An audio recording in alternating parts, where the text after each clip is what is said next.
Okay, then we will belatedly call the special meeting in order. And I believe we probably want to go through, change the order somewhat, everyone, and hit the NASBA first. Assuming that, is Tim on? Yep, so that Tim can recuse himself later. Okay. Hi, Pat. Hi, good morning. Okay, if we can move this, if everybody can agree to move this to the NASBA verification first, or our verification, followed by the some quick movements on extensions, and then go to the case. That's okay with everyone. I will open the floor to Pat Hardman from NASBA, but first let me say the rules, et cetera, and for approving alternative experience has changed somewhat over the years, and it's gotten to the point where actually I asked Pat to come on because our difficulty has always been with the experience verification on this, and it's gone wide. And I became aware of NASBA's program of experience verification, and I thought we should probably take a look at that as an alternative to offer to people wishing to become CPAs. And also we have, is it the Hartford or the Travelers? Travelers. Hope I haven't insulted you. No. That has a program that they would also like us to review. So with that, if perhaps we could start off with Pat, because I have never really felt comfortable in my judgments on alternative experience, and I thought additional assistance would be of value. Thank you, John. Just a little bit of background for everyone. I'm the Director of Client Services here at NASBA, so I oversee exam and licensing operations for the association. I am not a CPA, but I'm going to tell you a little bit of background about the CPA that we do use. Currently, we offer this service. 10 states accept us, and they're listed on our website, but just real quickly: Arkansas, Guam, Kentucky, Michigan, Montana, New Hampshire, Oklahoma, Virginia, Washington, and the District of Columbia. We started this service because we had some domestic candidates, international candidates, who were having difficulty finding a licensed CPA to sign off on their experience verification. So we looked at addressing those needs of those folks. One of the things we did find, and a couple of things, is most states leave the experience approval up to the discretion of the verifying CPA. So you have a lot of different standards per se. So what we did is our CPA, she uses she modeled hers after Michigan standards. And that's what I was sent to you this morning. Those are the actual standards that we use. And I'm not going to read through the whole slide for you. I wanted you to have that information. Those are the standards we use when evaluating the experience, and we compare the job description provided by their candidate supervisor or their HR, as well as the answers to their interview questions. So what we do is typically the person comes in and applies to us. The fee is $500 for domestic candidate applicant and $700 for an international. We have an account manager who looks at them and goes out and gets verification of employment, goes through, make sure that they've passed the exam, that they actually do have at least, that they met the educational requirements for licensure, because we're not even gonna mess with you if you haven't even done that. And then we'll have them set up an interview with our CPA. Currently, Laura Hubert is our CPA who does this. Laura has an accounting degree from the University of Alabama. She's been a CMA for 12 years and a CPA for about 6.5 years. She's consistently worked in accounting roles since 2006, and she specializes in accounting and financial reporting process improvements utilizing Excel. She does have experience in GAAP, IFRS, and statutory accounting standards, and she stays pretty up to date. She has worked and she does work as a mentor at universities and has some speaking engagements. And she was unavailable today. She'd probably be the best person to be talking to you about very specific questions. She did share with me that she reviewed the Connecticut rules last week, and she said that you're probably the most stringent education and experience requirements out of all the 50 states. But that she felt comfortable that, she knew and understood what you guys were looking for. So kind of throwing it out there. She does spend a lot of time, like I said, doing the interview process with the applicant, and we do it via Zoom. They have to have that. And I mean, some of the questions, as an example, she may ask them is, what is your company make or sell? What's their primary revenue resource? And she gets into specific things, or the statutory, any special statutory standards. She has a whole list of questions that she asks people.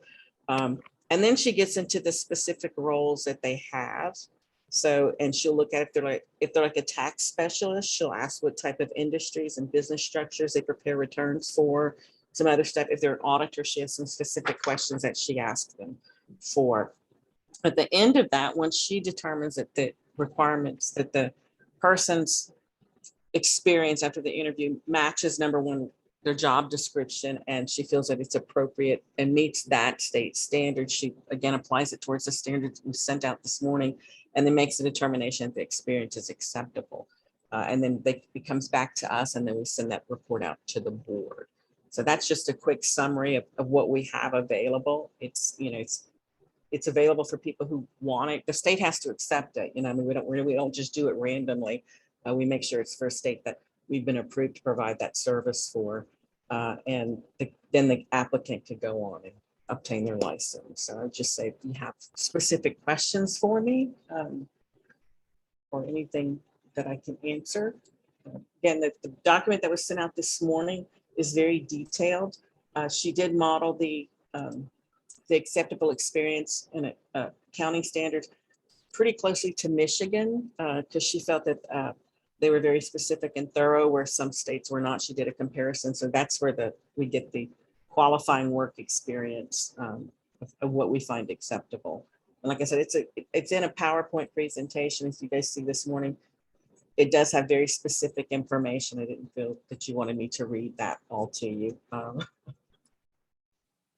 One thing I thought I might mention is at the NASPA annual meeting, there was a lot of emphasis put on that the CPA credential is not, quote, it's a certificate.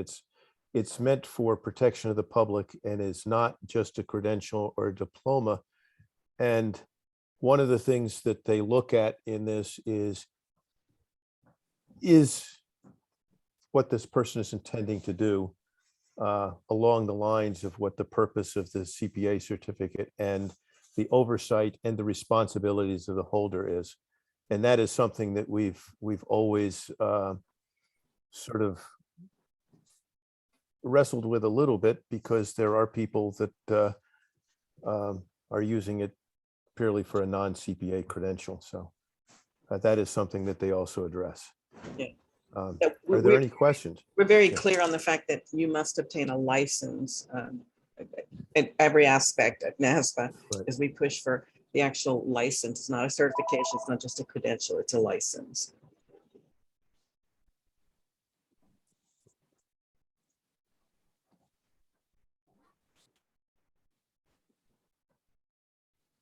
And I know it's a lot of information to process. So if you want to take time and look through it, and maybe if you have questions later, or if we can, May I ask a question? Sure. Mr. Chairman, through you. A couple of questions, actually. One is, it's only individuals, because as Mr. Schuyler said earlier, we do have a program that the Travelers has together on our agenda today. Would this also, if there's a program that a company has that, to see whether or not that would be good enough experience, would that be something that they would look at, or is it all just each time the individuals? I think we could, right now it's just individuals, but I definitely think we can assist in that. I mean, I have to speak to Laura about it. So if she could look at that program and see, that's a little bit different than what we've done, but I wouldn't see why it wouldn't. To me, it would be similar to, we have a job description and then you have a program description, and we would probably ask specific questions about that program. But I want to speak out of turn for her. Like I said, Sure. she's the actual CPA who's signing off on it, but I can definitely ask her that and see if we could go from there. Okay, thank you. Mhm. And what is the process? Do the state obviously approves, it says first, okay, yes, we would like to try to have this available to our candidates.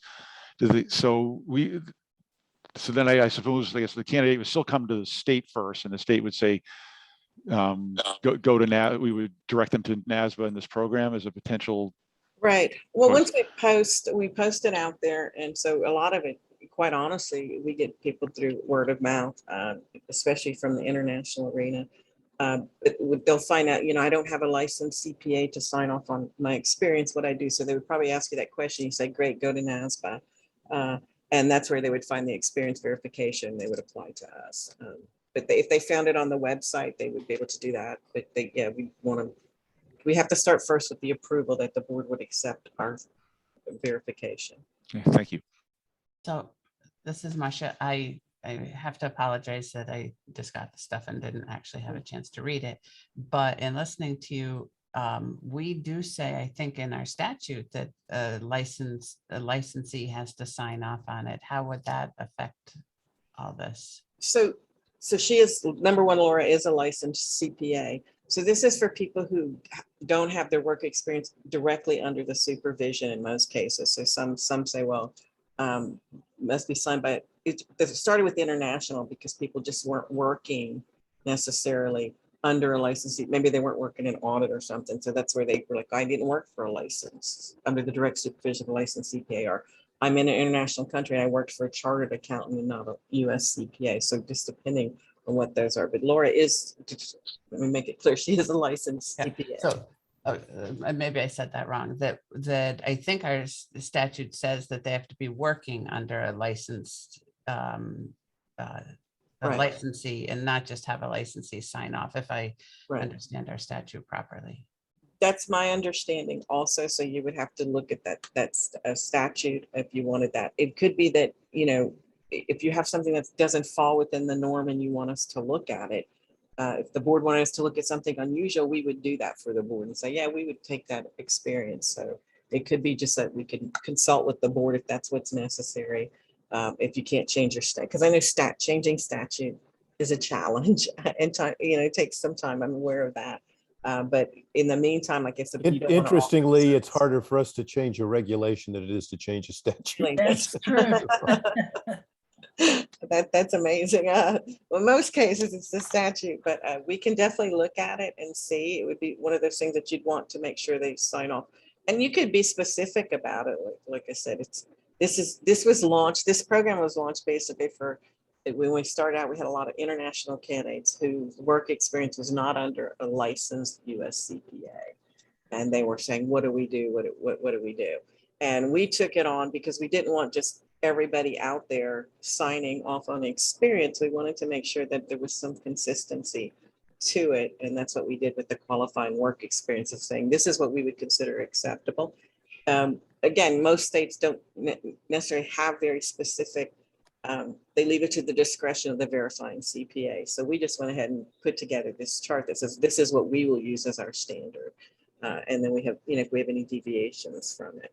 So it'd be like two things. If you're not able to do it directly with the candidate and you're just wanting some help on looking at some weird experience, we would be happy to do that for the board and look at it from there. But this way it comes, like I said, the candidate comes in and does it. I don't know if I don't think you have a high international candidate population. Most domestic. We do not. At some point in time, they can find someone who they worked under. So I don't know how, I don't think you have a whole bunch of people who would use the program, quite honestly. So that's one of the things to consider. Just because the way your statute or your regs are written, like I said, they're among the most stringent among all 55 jurisdictions. But it would be great to have someone looking at these candidates asking more questions than we ask in our in our 5-minute review and just looking at them consistently across the board. I like that idea a lot. I can also send you very specific questions that Laura asked, like that would give you just more information as you research and make your decision. But the sort of questions she asked us, that in general, there's some general ones that she does, and then there's some very specific based on the roles that they've submitted.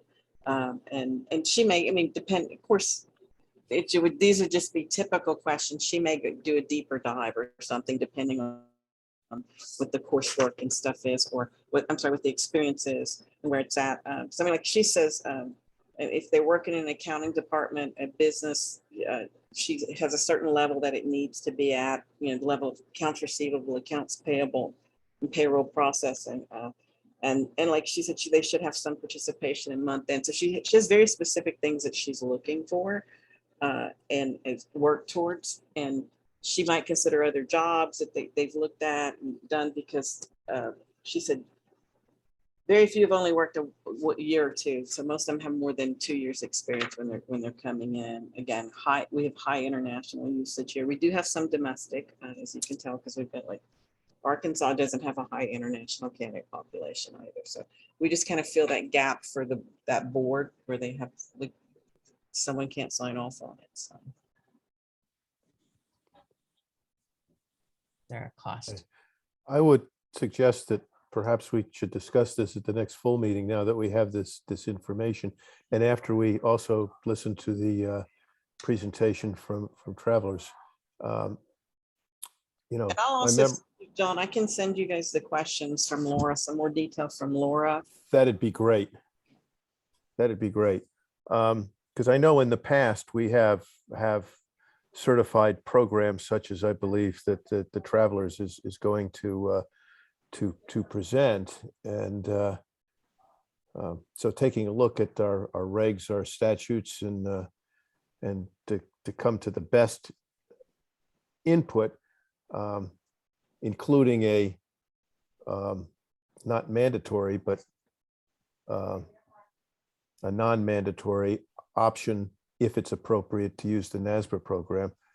But I think that's probably a little too long a discussion and a little bit too much background to review on this in the special session. So if everybody is comfortable with it, now that we have half of the input, and Mr. Riley will present us the other half of the input, we can think about it and be prepared to spend some good time and with some options on our next regular meeting. If that's all right with everybody on the board. This is Martha. That's fine with me. I think that makes sense. Okay. John, Pat, can I thank you very just- much. Oh, John, this is Pete. yes. I guess I'm just trying to understand how the NASBA service is really going to help us, because the primary issue we usually have is that the experience has to come under a supervising CPA holding a valid license or whatever. And I mean, Right. But we NASBA have to can take a sign look off on the experience or whatever, but the issue is that experience has to come under a CPA, and so how does the Right, service help us with that, I guess? Unless well, that's Unless part we of change the that- regulations of the statute. Exactly. Right. The question is, should we be changing that? Because Okay. apparently we have a lot of people and that are not cannot be under the direct supervision. It might be appropriate. Probably not that many, but some that should be in the pipeline. So you're saying the discussion is going to be more whether we should change our regulations or Right. statutes? Okay, fair enough. Right. Got it. Okay. I'll turn it over to Mr. Riley. Sure. Thank you all very much. Thank you, Mr. Chairman, for this time to come to you and present. And I guess I just want to give you a little bit about my background, as I've been dealing with this for several years. But currently, I'm the president of the Ctcpa and have been involved with them for several years. And working with Bonnie closely. I had talked to her and she had suggested reaching out to Frank, and Frank helped get me here. So I appreciate that connection. I also come to you as the former chairman of this program that I'm going to talk to you about at Travelers. I was the chair for 10 years of what we refer to as the Financial Leadership Development Program. I'll give you more about that background in a minute. And during my 20 years at Travelers as the chief auditor for the company, I have signed off on probably a half a dozen different candidates who worked for me in my department, and completed all of their other requirements and experience at Travelers. And so I was able to sign off on that. And prior to coming to Travelers, I was a partner at Arthur Andersen and was there for 16 years. So pretty familiar with the process, and I understand, I hear the challenges that you're facing. I just had a conversation with a woman this morning who was talking to me about her experience and sharing with me what she'd like to do and get her certification. I thought it was interesting. I don't know who it was that mentioned it, but the goal or the objective of you having this option here is still to protect the public, which I totally agree with. The CPA license and credential is something that we all hold dearly, but also you're focusing on the intent of the person. And that's an interesting concept. I hadn't thought of that.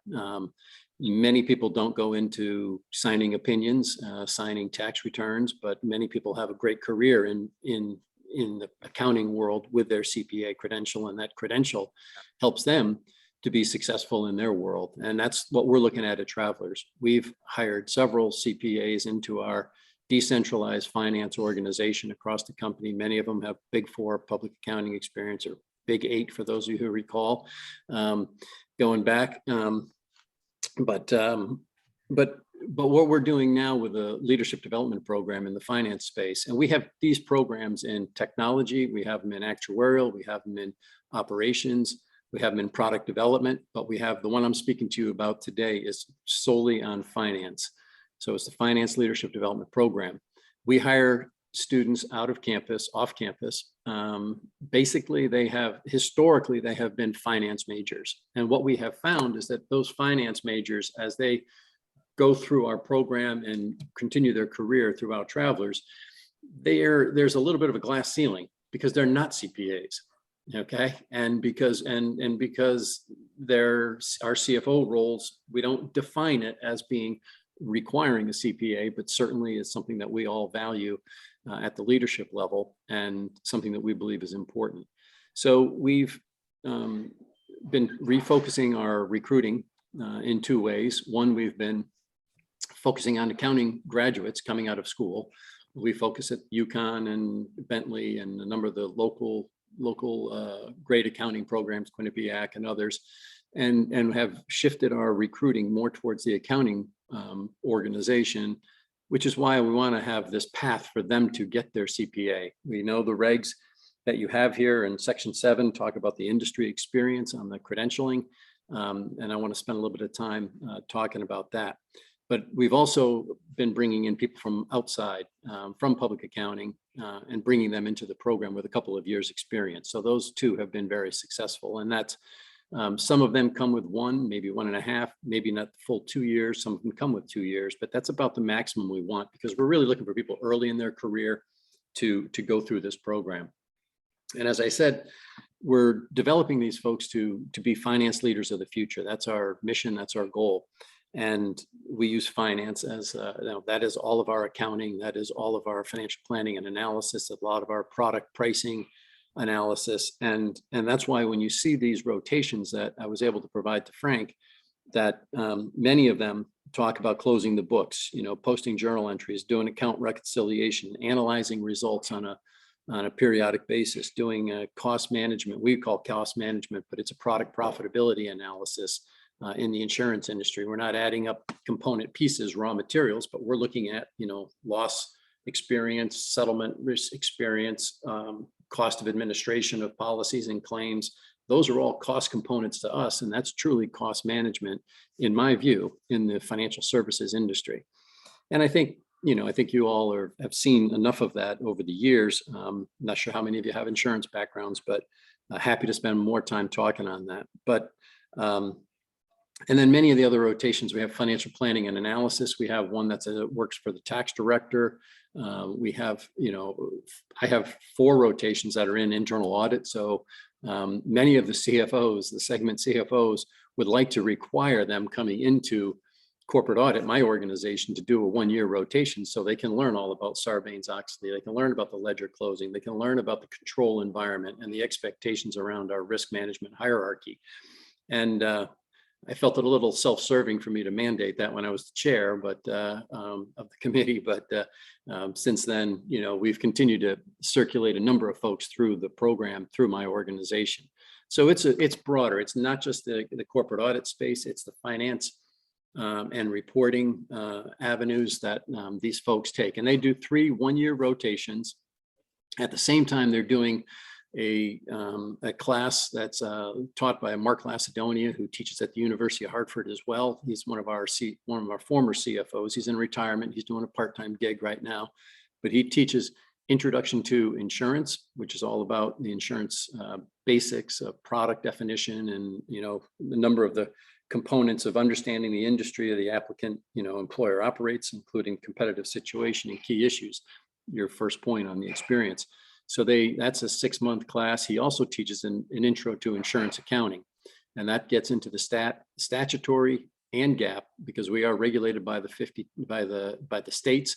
So we have statutory regulations, and we also have federal, the GAAP reporting that we need to do, and we have IFRS for our UK and our Canadian operations. So there's plenty of introduction to accounting that they get automatically. We also have a class on actuarial sciences where they have a 6-month that's taught by actuaries.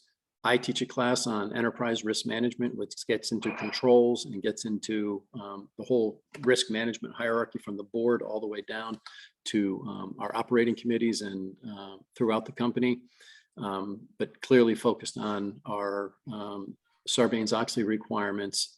We also have a statutory equivalent. It's called the model audit rule for insurance companies that have, as the regulators look at us for internal control requirements. It's very similar to Sarbanes-Oxley. It's very focused on the statutory accounting policies and procedures, which are different from our GAAP to some degree. It does not require an independent public accountant opinion. It's a management certification, but we have to support that as well. So we go through that. And then lastly, there's a capstone project that they do in year 3. But throughout this whole time, they're also networking and doing community service work and helping to support other key things and meeting with our leaders and understanding how we do our quarterly earnings. So every quarter, there's a debrief on the quarterly earnings. After the press call, press release call, there's a debrief, and they walk through all of the results for the quarter, talk through our renewal price change, our retention, all of the key indicators for all of our segments of our business, as well as our cash flow and capital management. So all of that goes through this 3-year program. And so what I've provided to you is, and provided to Frank, and I think he distributed to you all, was examples of probably about 1/3 to maybe 50% of the rotations. Not all of them not all of them do we think, I think, okay, it was me going through this, and again, I have some experience in this space, but working with the program director, I went through those rotations and was comfortable that there was accounting experience in there that would meet your Section 7 requirements. And so we would like to work towards having that experience count towards the CPA exam or CPA licensing experience. We have supervisors, many of which are CPAs. We have, and this is where I would like to get a little bit of clarity. We have managers that these folks report to, several of which are CPAs, some of which are not registered. We have supervisors of those managers that are CPAs, many of which are registered, some of which are not, but we would be looking for those folks to be the ones to be signing off on this experience. But I am trying to understand some of the terminology. I think the words you use here is, as a supervisor in Section 9, holding a valid Certified Public Accountant Certificate. Now, I don't know if a certificate means license or because, you know, and you have other requirements in here. You have two other options here. Or does that mean a registered, you know, in good standing CPA? And what we are looking to do, and what I have talked to our CFO, Dan Fry, about doing is if we can reach an agreement, if we can work something out here, and I'm all ears to figure out what we need to tweak to make this work for you all, is to, the company will reimburse. We currently don't. We don't reimburse for registration of our CPAs, but we would do that in support of this program. We have about 12 people a year coming through this program, so 36 in total, and we are constantly, you know, recruiting some really top talent and bringing them through the organization, and they've been very successful. We have several who are now, one is they're business group CFOs. Okay, they're not segment CFOs, which is where we really hold the CPA license or the CPA credential at its highest expectation. But we do have some business group CFOs. We've had some EVPs. He ran a business for us. He was in the early years. This program goes back 40 years. Okay, this is not just something we've done recently. Okay, I've been with the company 20 years. And as soon as I got here, you know, I was involved with it, and it was running, you know, for a period of time since then, prior to me getting here. And so this is something that we truly believe in. Our former CEO, Jay Fishman, maybe, I don't know if you remember him, but yeah, he was a finance guy, and he was a CPA, and he loved the program, and he fed people, and he made sure we were funded and we had the appropriate tools. And we were the one program, us and actuarial were the two programs that were, you know, the two for travelers. And since then, others have spawned off and others have been developed. But it's long been well supported by senior management and our leadership across the organization, and we will continue to run this program as such. So, trying to understand which rotation or agreement, which rotations qualify, trying to understand the requirement with regards to supervisor, you know, holding a valid certified public accountant certificate, and then lastly, the level of supervision, the proximity of that supervision to the individual. And as I said, there's managers, then there's supervisors. And so I know many supervisors do see and receive the presentations from those candidates. So that's one of the things that this program is all about, is making sure these folks present their results, present their the work that they've done to senior folks, so they can be critiqued and they get you know, evaluated on their ability to do public speaking and their ability to communicate effectively. And it's something that we take very seriously. So I'll pause. I know I dumped a lot on you, and I'm passionate about this stuff, so I can go on forever. So, and I know you got a lot of other things to take care of, but I just wanted to share that with you. And please, I'll take any questions at this time. I will say I was aware of that program back in the 80s, and I do remember the Big 8. Well, you can tell from my hair, I've been around a while, so it's I can appreciate that. Yeah. That is a lot in both, and I think we should reconsider this when is the next full meeting, Frank? Regular meeting? It's scheduled for January 4th. Okay, on January 4th, and I can think of a lot of information we really need to get out, and questions for consideration beforehand. So if there are any more questions or comments? I have a question. This is Martha. Yes, Martha. I'm wondering if you've had any applicants come through our program before from this program. I don't recall it. I think I recall people from Travelers being before the board, you know, in the years that I've been on there, but I don't know whether this program was involved in their applications. I would say it's unlikely, because as I said, we were very targeted in recruiting finance graduates previously. We did have some folks that we've always hired with some level of experience. So my guess is that their public experience probably was the credential that they relied upon more heavily to receive their certification. Okay, thank you. I appreciate that. Yep. Okay. Maybe we can quickly get through our extensions so we can get to the most important meeting. If I could, Mr. Chairman. Yes. And I would, I know I've rattled off a couple of the questions here, but maybe I'll work with Frank and just prepare a couple of questions that I have, that I would, look to work with you all to kind of make sure that we're on the same page. That would be appreciated and very Yeah. helpful. Thank you. Okay, that'd be very helpful to me because I'm trying to give guidance to the folks here. So And me too. thank you. Right, that's fine. Mr. Riley, you can send me any questions I'll either answer them if I can or forward them to the people who could answer them. Very good. Thank you, Frank. Okay.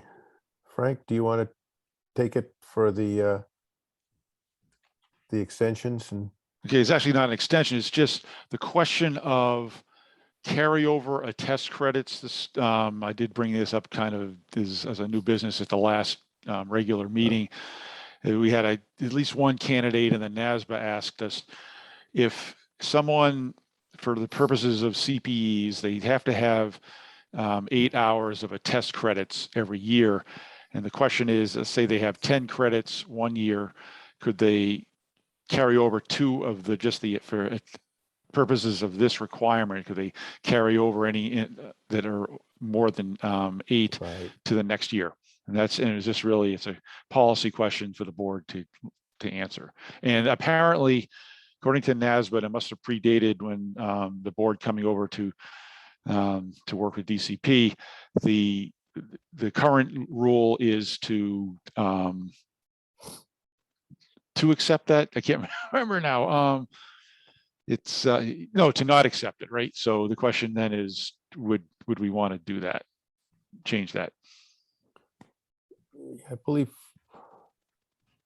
right now, yeah, extensions are, I'm not aware of anything that addresses extension of the specific attest. Right. There's nothing in the regulations or the We address statute. regular hours, and Correct. Would we even be able to track that? yeah. They are supposed to check each. I guess they would. Guess in order to do so, yeah, it would be another administrative burden on us, which may be why we don't necessarily do it. But it would be part of. It would just be part of. They have to check. Swear each year that they have met the attest, and I don't know if they then have to segregate the specific attest classes, though. And that would have to just be part of our audit when we would look at it. Just administratively, they would not be able to do so. The licensing, I'm sure, does not, just because of the volume, to go look through every single credit to make sure that they get to a test. If I may, I don't think it will be a problem to look, because when I audit the CPEs, I look through all the certificates anyway. So I think the only thing is, I think a question would have to be added to the application, the renewal application, that says, do you want to carry over? And then do you want to claim, and do you want, so it'll be more like 3 questions added. But other than that, when I audit the CPEs, I have to go through each certificate anyway.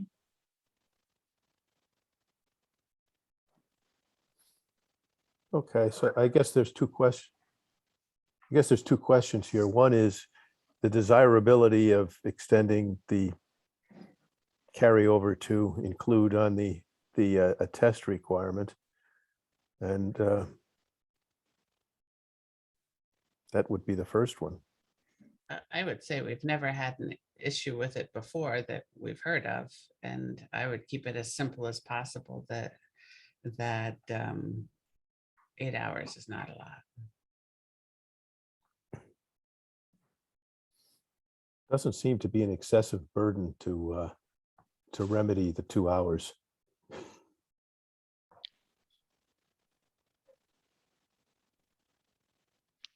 On the individual. Any other comments? I would probably echo what Marcia just said. I don't know that we should be, I don't think I would allow them to carry over the A&A hours. I think historically that whole development, they originally were talking about having 16 hours a year, and it got kind of watered down. Watered down is my editorial comment, but it got watered down to 8. I mean, that's just some of the background on it. I mean, there was a lot of debate over, 16 and going down to 8. So I don't know. I kind of agree. If you're going to be practicing in accounting and auditing or whatever, getting 8 hours a year in it should be something you should be able to do. And I don't know, carrying it over just seems like it's an administrative burden, and I don't really see any big upside to it. Any other comments? Could you just describe why it's an administrative burden? I just think they're going to have to try and keep track of how many, like right now it's carrying over 20 hours and it's all embedded in the forms. Now you're going to have how many A&A hours you're going to carry over every year and so forth. Maybe it's not a big burden on DCP's part. I guess I would just like to hear from DCP and see if they think it's a big burden. Well, Kat, you can. I was just gonna say it is definitely additional, and with additional burden. It's not undoable if you wanted to grant it, but it is additional burden. But Yeah, I guess it's mostly initially for sure be on licensing. So I guess we can't really speak to them, but it would be something they would have to change the application and make sure it tracks this. And I'm not sure how much of a problem. I do know, in the short term, that might be an issue because the person who was doing licensing for a long time for them has been promoted and is now working in another area. So they're kind of, and so now the head of, anyway, they're a little short staffed at the moment in that area, but that's temporary. And I'm just Well, even thinking about the firm's software that, I mean, we track Yellow Book separately, we track the different states separately, and I'm not even sure we would be able to track subsections of one state separately. That's a very good point. A lot of our CPEs certificates are done by the big firms. And so they would do all the carryover and all that. So you are correct. All the firms would have to change their software. It seems to me that a test is the section that is believed to be most important for maintaining status of licensure. And it just seems to me that you ought to be responsible to cover the small amount that's absolutely required in a year.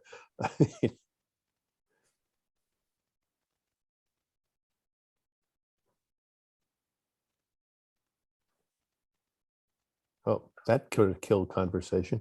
Well, I can say something. Just I don't know if it's analogous or not, but with the with ethics, I don't believe we allow them to carry it over. And if they're late, even if they have the 40 hours, if they don't have the ethics requirement after the time period, we count that as late, and they suffer the late penalty. So again, there may or may not be an analogy there, but I just throw that out there. I think it's an analogy. I mean, the people that practice exclusively in tax may disagree, but that's one of the keys to the maintaining the protection of the public is the attest function. I've been very lucky. They have not included tax in that, but it just, if ethics is that important, certainly a test is that important. And it's a smaller number, I think. No, it isn't. No, it isn't.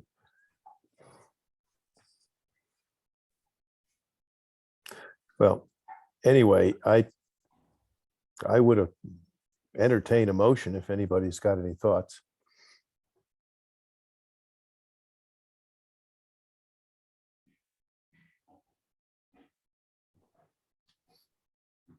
No one? So I'll make the motion to not allow carryover of accounting and auditing hours in the CPE Okay. requirements. I'll second that. Got a motion and a second. Any further comments or questions on the motion as stated? Just the state, the statute, the regulation refers to a test. Okay. So just Yes, make sure we have that correct. correct. It should be a test. Okay, hearing none, no. Take a vote. All in favor, aye. Aye. Any opposed? Okay, the motion carries. Now I guess Tim has to recuse himself. Will do. And Happy I- holidays. Have a Thank you. good Christmas. See you in January. All right. Bye. Bye, Tim. As we And talked I'll, about before, but- I have a hard stop at 11, so I'm pulling off here too. oh dear. Do you have a quorum? Because we've got Pete now. Actually, Right. So we have we'll have four Car- of the 7 for the quorum. Yes. okay. I'll be dropping Carla? off. I'll be dropping off Yeah. as well. So thank you very much. Very good. Thank I you. appreciate your help. much, Brian. Thank you. Thanks, Brian. Thank you. Bye-bye. Okay. Let me just try to go through this. You all got the settlement ahead of time. I'm really glad we had a big discussion a few weeks back because I think you're all up to speed, except for seeing the actual wording of the proposed settlement. I refer to it as a proposed settlement, although KPMG has signed it. I mean, it's a fairly lengthy document. I did want to point out, though, which I'm now trying to find, under circumstances in mitigation, which is number 11 and C. I bring this up because I mean, I'm not going to go through there was lots of to and froing while we negotiated this proposed settlement agreement. And one of it did, a very important component of those discussions had to do with exit training. And so if you look at the only one I really want to point out, although we can, Frank and Kat and I can respond to anything, is 11C, talking about the KPMG 4-year training strategy to embed ethics and integrity learnings throughout the organization, and the development of an ethical decision-making tool to guide personnel in recognizing, evaluating, and deciding how to address ethical issues. And due to the fact that KPMG had done that, as part of voluntarily as part of their response to the SEC orders and ongoing issues, we felt that no additional ethics training other than what's normally mandated on our part was necessary. I mean, I could go on and on through the whole document, but I know we're pressed for time and Marcia has a hard stop. So if it's okay, Kat or Frank, do you want to say anything? No, I just thought since Attorney Burke is here, if he wanted to go through all the extensive programs that KPMG has implemented, he'd be a much better person to explain than I would be. I'd be happy to do so. And Chairman, if that's okay with you, I'll proceed, recognizing that I won't. Very good. I keep you here all morning. So let me begin by thanking you for giving me the opportunity to speak with you this morning. The firm, my client KPMG, is very interested in resolving this matter. Its status in Connecticut is of utmost importance. And as Professor Fox just mentioned, among the many, many different remedial initiatives the firm has taken over the last several years, one very important initiative has been focused on training. There is a 4-year strategy, again, that Professor Fox mentioned. It's part of a much broader cultural initiative, really, that has unfolded over the last several years, that has involved structural change. It has involved initiatives among the rank and file. It has involved initiatives among senior executive leadership, and it has involved initiatives in terms of the courses, the ethics training that take place every month. And since the fall of 2019, those requirements across all personnel. So this is not just the audit practice. It's not just Connecticut. It's nationwide. All firm personnel have been taking 3 hours of ethics training each quarter. So as of this quarter, it's 24 hours since November of 2019. That is going to continue for the next several years. And this, again, as Professor Fox alluded, is voluntary. Of course, there were certain undertakings that were embedded in the SEC order, but the firm has taken this opportunity to take a hard look at itself and to reinvent its training and to pursue this on its own. And while I think it's not correct that there's never too much of a good thing, and so too much training can result in overload, the firm feels very strongly that this amount of training, enhanced ethics training every quarter for this period of time and 3 years into the future, is appropriate and is critical, essential to investing in its culture and getting everyone on board from the top of the house to the rank and file and back up again, everyone on board with the values that KPMG is committed to live by, front and center integrity among them. And so that training will continue. Other changes that the firm has made, I'll be brief at this point and happy to respond to any questions, but other changes I alluded to, structural changes, very, very significant. Several years ago, the firm redesigned its governance structure. Up to that point, there had been just partners and principals of the firm that were members of its board of directors. Today, we have 3 outside independent directors who are members of the board, and they're involved in all aspects of governance and oversight, including as members of the board's professional practice, ethics, and compliance committee. We separated our risk management function from our legal, regulatory, and compliance function. And so we now have 2 different executive leaders of those functions. Whereas previously there had been an inspections group, quality assurance group that dealt with inspections, both peer review as well as regulatory inspections. That was part of the audit practice itself. That now has been separated from the business line. It's now part of the risk management function. There are many other initiatives, but they've been structural, they've impacted training, they've impacted senior leadership positions. And then lastly, I should highlight, with respect to the training matter in particular, there are specific policies in place now making very clear to our people that independent test taking is what is expected and what is demanded by the firm. And so there are built-in controls when individuals take training exams with respect to CPE and internal training otherwise, that they represent that they've taken those exams independently. And we have revised our code of conduct to make express that requirement that independent test taking is the expectation. And so taking one step back, while this has been a difficult chapter for the firm, we have embraced it as an opportunity to reinvent and recommit to our culture and to a landscape of ethics and integrity, and to get everyone on board again, from leadership to the rank and file and back up again. And so we very much are interested in resolving this matter with the Connecticut board.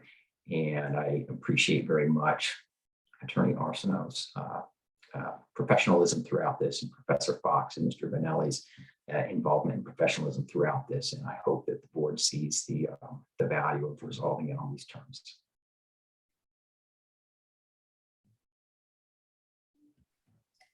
Are there any questions for Attorney Burke? Yes, I have one question.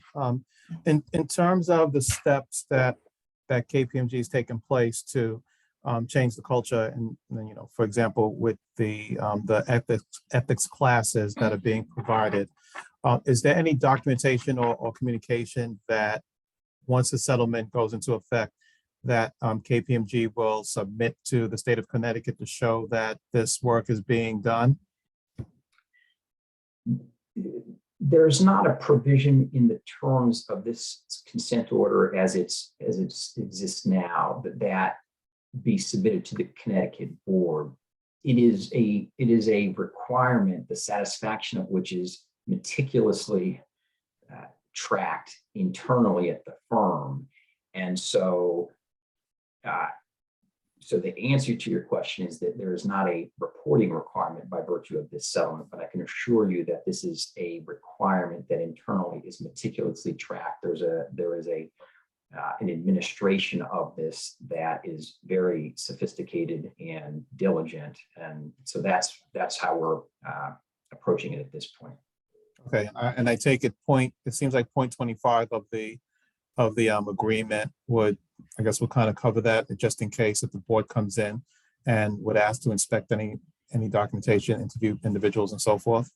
Yeah, absolutely. One of the things, one of my jobs is to make sure that we provide information to the board when it seeks that information. And I hope I've done a fair job of that, but certainly paragraph 25 we commit to providing information and cooperation. So absolutely. Okay, thank you.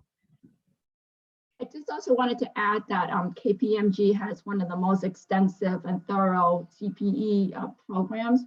So when I look at not just this case, but overall, when we audit CPEs for KPMG personnel, they submit a report that lay out all the courses that have been taken. So at any time, we can go onto our system and see what courses were taken and verify that.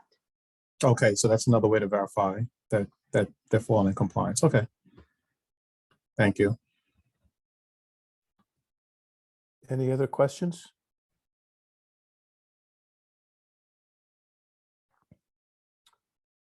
Okay.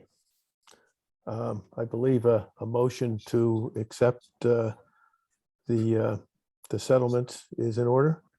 I would move to accept the settlement. Do we have a second? I'll second. Before I take a vote, I'd like to thank everybody, particularly Carla, Frank, and Kat for the hard work and everything they've provided, and I guess that'll for the KPMG also to get to a good settlement. Okay, any further comments or questions? Hearing none, I'll take a vote. All in favor, say aye. Aye. Aye. Any opposed? The motion carries. Time to move forward, and everybody, and we'll see you on January 4th. If there are any new business that anybody would like to bring up. Yes, Frank. It's not new business. It's just about getting you to sign the document. So I guess you and I maybe can figure out the best way to have that done. I can do it like last time. I emailed the chairman the signed agreement, and then last time you signed it and you send it back to me. we can do that, or if you can wait until Friday, I can stop in and sign it in person, but whichever you prefer. If it's okay to scan it out and I'll sign it and scan it back, I'd be very glad to get it done today. Then why don't we do that? Okay. Attorney Arsenault, could I ask if you would forward that to me, then the date or the effective date of the consent order will then determine certain reporting requirements we have with respect to other state boards. And so if you'll let me know, I would appreciate that. Of course, as soon as I get it, a signed, executed copy, I will forward it to you. Okay. Thank you again. Thank you. Okay, then Bonnie, Sorry, I have one issue for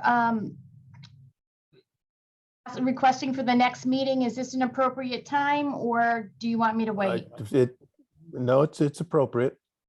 So the AICPA has reached out to the Ctcpa and indicated that we are more stringent than most other states when it comes to experience. Connecticut is only one of 9 states that does require the 2 years experience.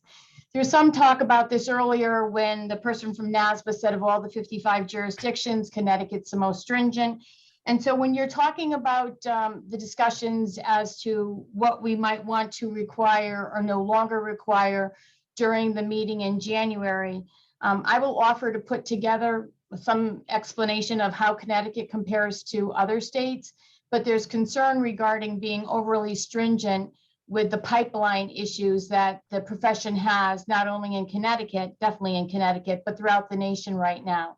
So would that be acceptable to include that as part of the discussion next time in January?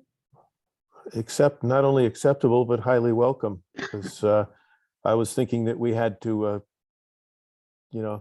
consider that and find out what everybody else was doing. So I'll work with the AICPA to get that information together for you, and I will get it to Frank so he can share it with the group as soon as I can get it from the AICPA. And I'm sure Frank and Kat will be very happy, because I was going to ask them to do that. Now we would have dumped it on NASBA anyway, but this is great. Thank you. Okay, moving on. Do I have a motion to adjourn? So moved. Second? Second. Okay, no discussion allowed on adjourn motions. All in favor? Aye. Aye. Anybody opposed? Motion carries. Have a happy holiday, everyone. Happy holidays, everybody. holidays. Enjoy. Happy New Year. Thank you. Bye-bye. Bye. Bye, everyone. Bye.